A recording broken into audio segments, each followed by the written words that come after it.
There are parts of yourself you've been avoiding, parts you exiled a long time ago, parts that felt gooey, weird, strange, too much, too sensitive, too angry, too needy, too funny, too strange for the world that you were trying to belong to. And underneath all of your achieving, maybe you're masking, you're performing, you're distracting. There was this constant ache underneath it all. And it felt persistent. And spoiler alert, the ache is of not feeling whole. So grab your coffee. Today, we are going to talk about where that ache originates and what it finally means to come home and come home to yourself. And don't be fooled.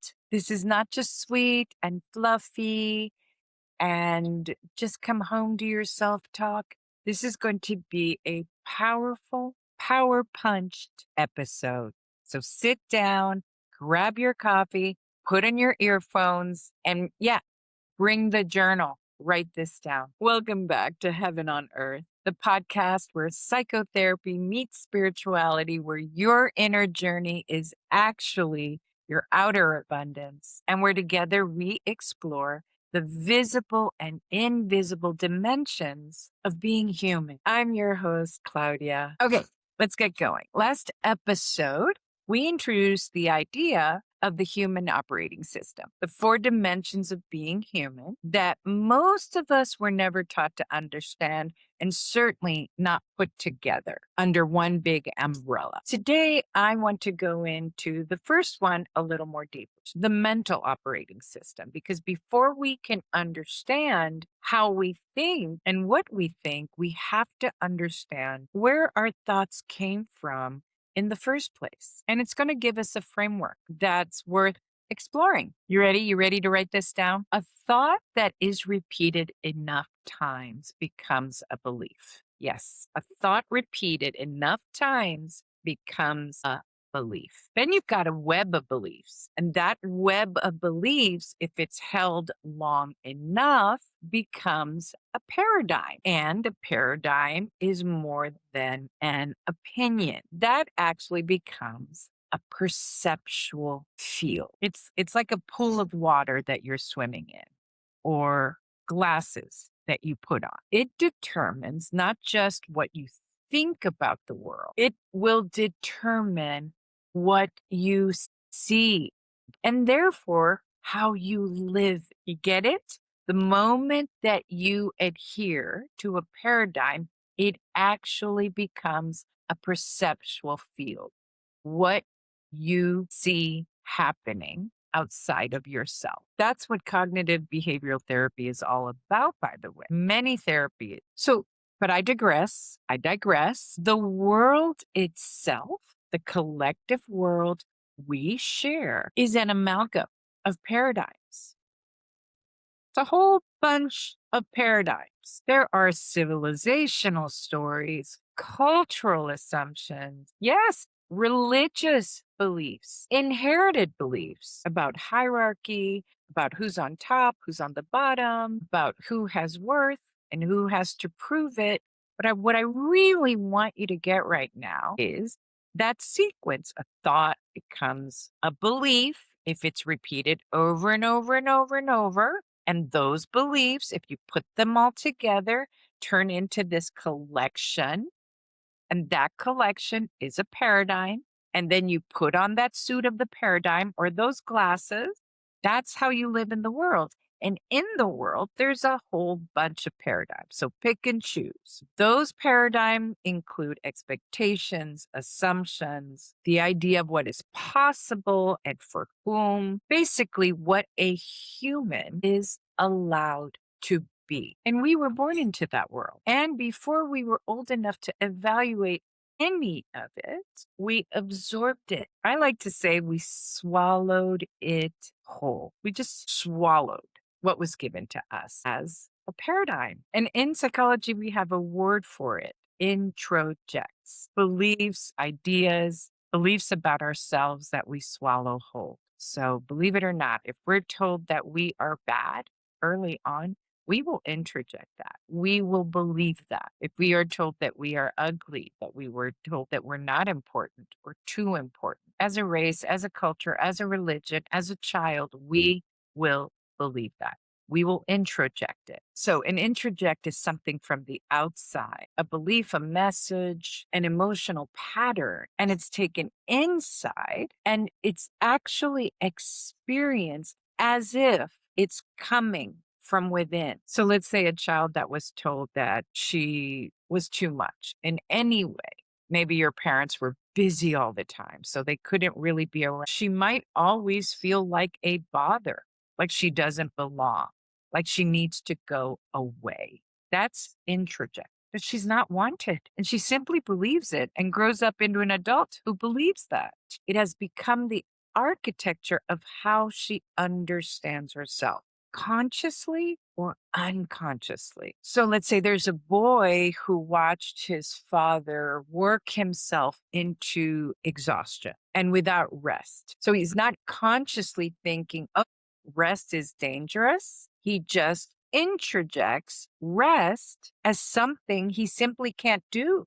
He doesn't rest. And so that introject runs unconsciously all the time. It's always there. And because they're deeply unconscious, we don't even know that these introjects are running us the whole time, which is why I always say, let's pop the unconscious. Let's pop the unconscious, because these unconscious introjects that are paradigms, it's how we live, might mean that we don't believe we deserve money.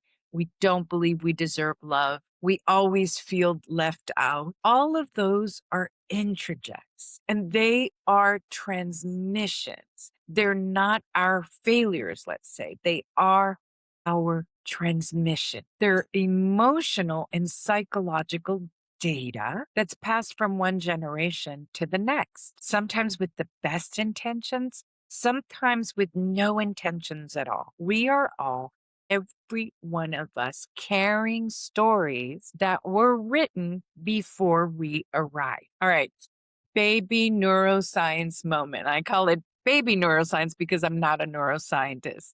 This is a very simple version, and it's important for us to understand it. The brain builds neural networks in the same way a city builds roads. So I want you to have that image when we think of highways and roads, okay? Have that image, because that's what's going on in our brain. The most traveled routes become the highways, right? The ones that are repeated over and over. So the thoughts that we most often come back to, the emotional responses we have most frequently, these actually carve pathways in the brain. There's a saying, the more we fire, the more we wire. I think that was coined by Daniel Siegel. I'm not quite sure. A neuroscientist who's also a meditator. He might have said it, repeating it from someone else. I do not know where the originating source comes from, but I think it's a very powerful phrase.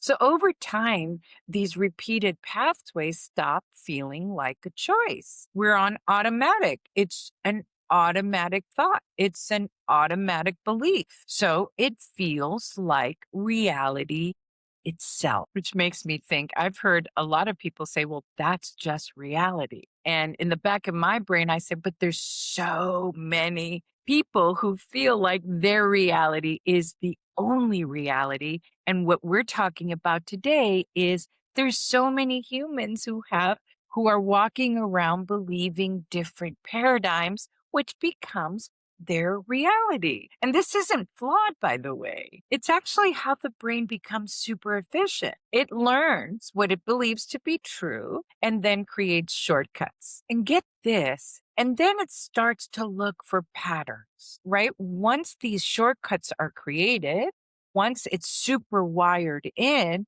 then it starts through that perceptual field to look at patterns that are similar to what it already believes, to the mental model it already has. That seems efficient, just makes things easier. But the question worth asking is this: what's the brain learning from? Because if the data was inherited, if it came from frightened parents, from generational trauma, from beliefs based on scarcity, from beliefs based on inferior paradigms, from generations of people who themselves have the chance to examine what they had absorbed. And that might have been because of belief that if you examined it, you would be casted out of your family, of your tribe, of your village, of your cult. So then this highway might be taking us to somewhere we never consciously chose to go. A colleague, collaborator, and co-author of mine in the second edition of the Empath Leader book, Amanda Flaker, look her up, amazing podcast, actually put language to something that I didn't even know I had been thinking about until I heard her put words to it. And she calls it the lack matrix. And the lack matrix is the actual organizing belief at the center of so much human suffering. Basically, it's the belief that I am not enough. There is not enough. You are not enough. And so if that's true, I must compete to perform, to prove, and to protect in order for me to survive. It's constant. It throws all of us into high survival. So something clicked because it is truly what runs us as human. It is a huge paradigm. And sometimes it's super loud and sometimes it's super quiet. It's literally been the organizing story of civilizations for centuries. We gotta fight and we gotta fight each other to get that little piece of the pie because there's not enough for any of us. And in order to win, you better believe that I've got to prove that I'm better than you, that I'm superior than you in order for me to win. So religious systems, economic systems, social hierarchies are basically built on the belief that worth is scarce and it must be earned. I must earn if I want to feel worthy of what you've got. I got to compete to belong. And that means that certain people are inherently more valuable than others. The small is in the all, and the all is in the small. What we begin to heal in ourselves starts quietly to shift something in the larger story. Heal yourself, heal the planet. So let's detour for just a second into baby quantum physics. Write this down. I know it sounds like I'm doing a lot, but really I'm simplifying things so that you can super understand them. And I think it belongs. I think it belongs here. Quantum science, in the most accessible terms, suggests that observation participates in reality, that what we attend to, what we expect, actually shapes what becomes visible to us. It's like the observer effect. The observer actually changes the experiment. The observer changes what we are seeing. So an anxious person or a depressed person might be watching the same exact movie and see very two different things. The anxious person might attach to all the dangerous moments. The depressed person might attach to all the sad moments. The observer shifts what's happening in front of us. So if we carry a paradigm of scarcity, if the neural highway inside of our brain says that I am not enough, there is not enough, then that paradigm becomes the perceptual filter. You get me? We actually will see the evidence that confirms that everywhere. We might miss the evidence that contradicts it, and it might be there. We're just not catching it because our paradigm, our personal filter, won't let it through. What we believe, we tend to see. So let's slow it down because I really want you to get this. I really want you to get this, please. It's like a touch of human glitter. This means that changing what we believe changes what becomes possible. Shout out, portal to possibility. And that's all based in quantum science. We'll talk more about that later. What we believe, how we change our beliefs changes the outcome of possibilities. Bam! I love this so much. I love it so much. And I believe that possibility is the magic of life. Stay with me, because this is the part that I think that folks don't have language for. When a human being grows up inside of the paradigm of the lack matrix, absorbing the message that they are fundamentally not enough, something very intelligent happens in response. They begin to exile parts of themselves. For example, the sensitive part of themselves, the emotional part of themselves gets hidden because sensitivity or emotionality was punished or mocked. The angry parts of themselves gets buried because anger was shame or dangerous. It might have been spanked away. The joyful, gleeful part gets dimmed because it attracted the wrong kind of attention or it was seen as overwhelming. So it's like, go away. Maybe the curious part got quiet because questions were not welcomed. Pick and choose the wild part, the tender part, the smart part, the part that knew something was wrong. So all of it got pushed down in the service of belonging, because belonging is actually a protective survival mechanism. So in order to appear whole enough, this is the irony, to be accepted by a world that had very specific ideas about what wholeness should look. And so we walk around, many of us, energetically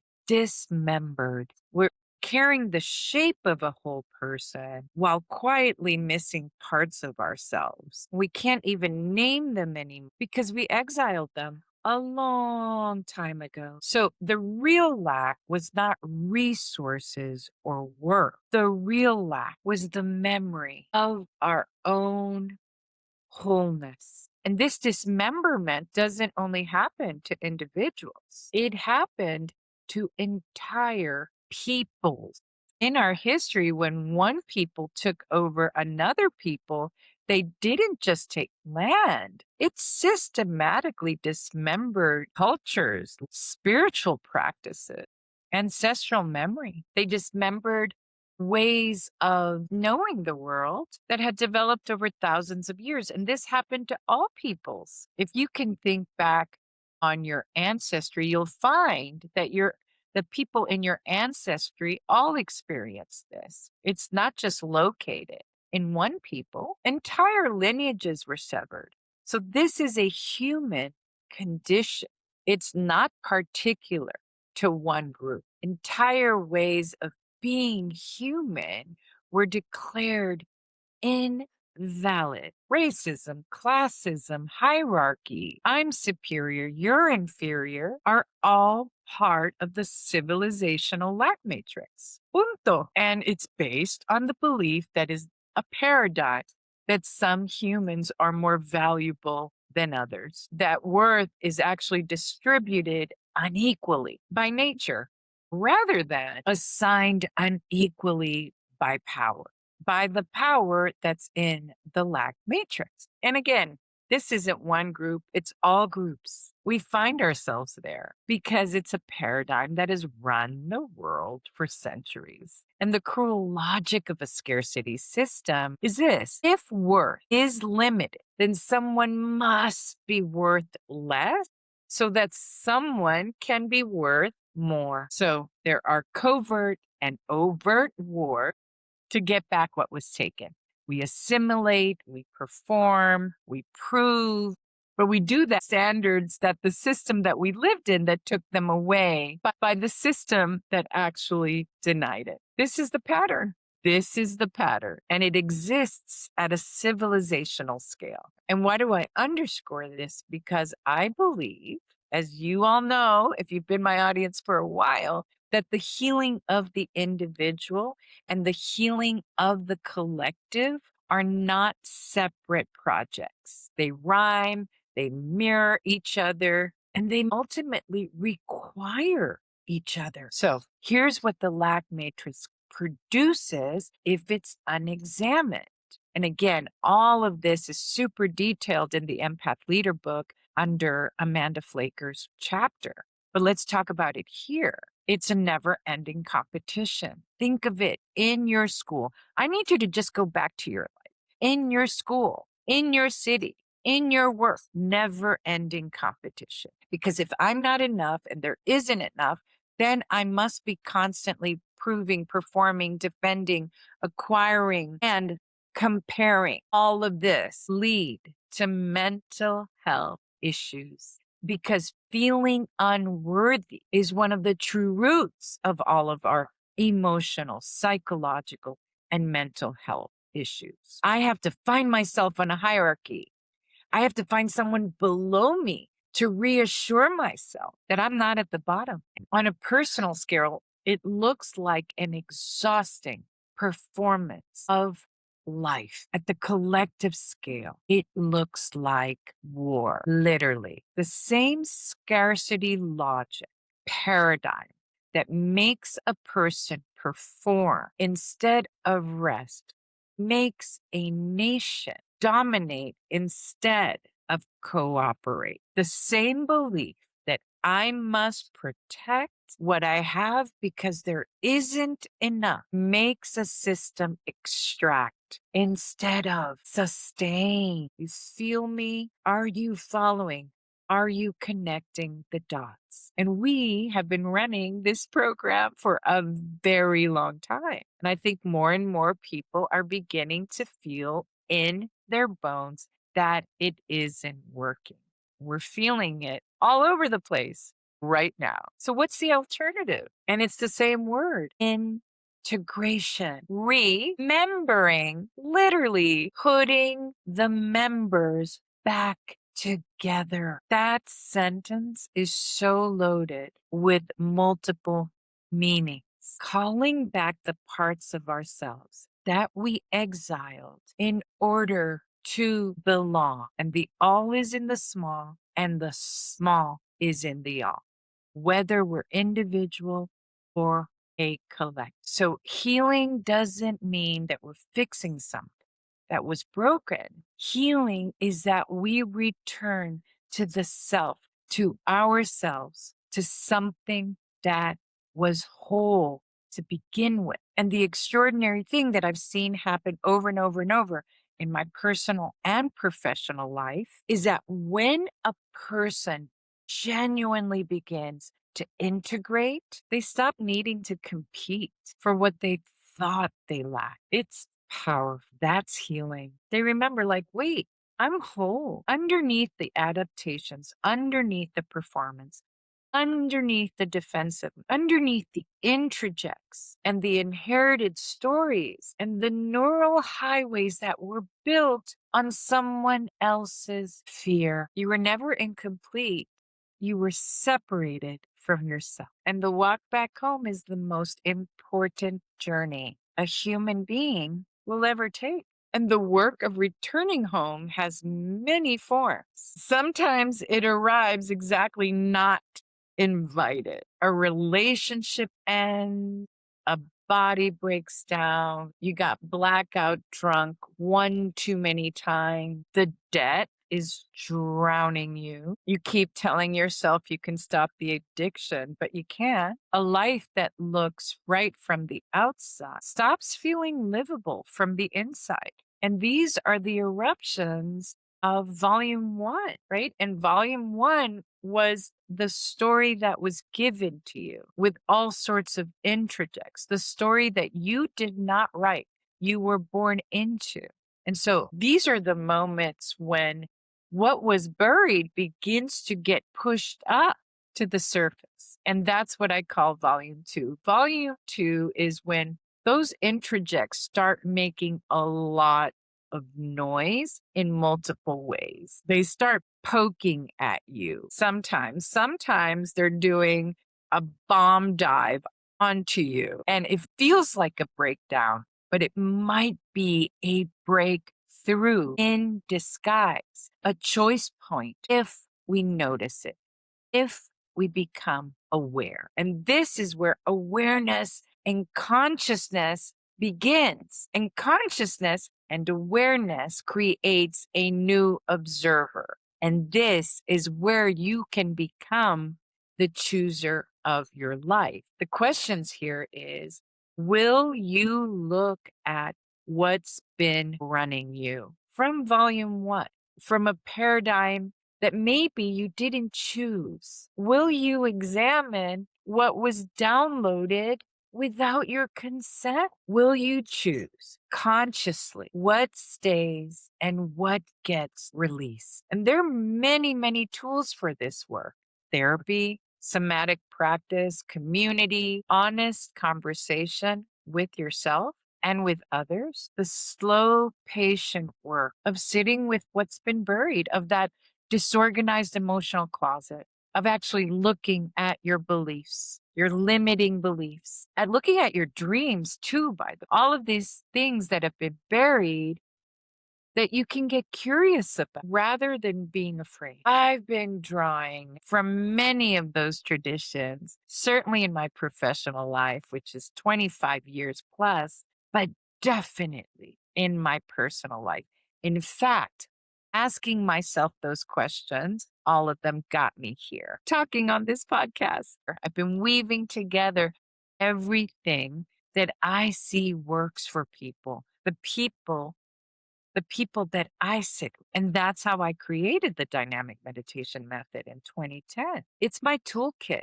And I built it on clinical wisdom, on personal experience, on body-based practices way before it was cool, and on my own personal genuine belief that human beings are extraordinary, more than what the systems we were born into tried to make us believe. Yeah, we downloaded some software and we get to look at it because there was some malware included with it. And all we get to do is look at it, examine, explore, investigate. It's like when the tech guy comes and resets our whole computer. So I'm creating a derivative of the dynamic meditation method, and it's called the 30-day reset.